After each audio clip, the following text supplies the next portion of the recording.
Ayon sa National Statistics Office o NSO, humigit kumulang 500,000 taon-taon ang nagpapakasal sa Pilipinas. Alam niyo ba na isa sa pinakamaraming nagpapakasal ay buwan ng Hunyo?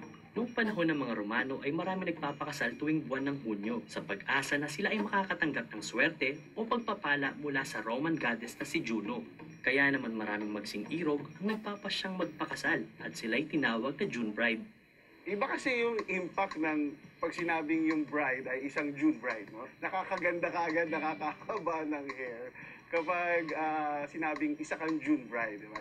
Iba yung glory para sa mga kababaihan. Pero mostly, ito talaga ay pinipili talaga ng mga couple dahil ito ay isa sa practical na buwan para magpakasal. Unang-una, nasa season ang mga flowers natin, so mas makakamura sila doon.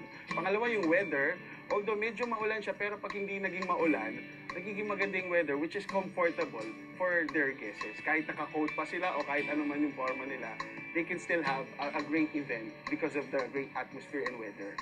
Napakagandang buwan ng June para sa aming mga wedding coordinator kasi ito yung masasabi namin malakas namin buwan kasi napakadami nagpapakasal. Usually kapag mga normal naman, hindi June or December, nag-range kami sa mga around 5 to 7 events per month. Pero pag June, usually pumapalo tayo ng up to 15 events na mostly weddings ang nagpapakasal talaga sila sa buwan ng June. Ang tip ko lang sa mga June bride, syempre, huwag sila masyadong magpa-stress sa kanilang wedding preparation. Ang mahalaga pa din, syempre, yung kanilang marriage instead of the wedding itself.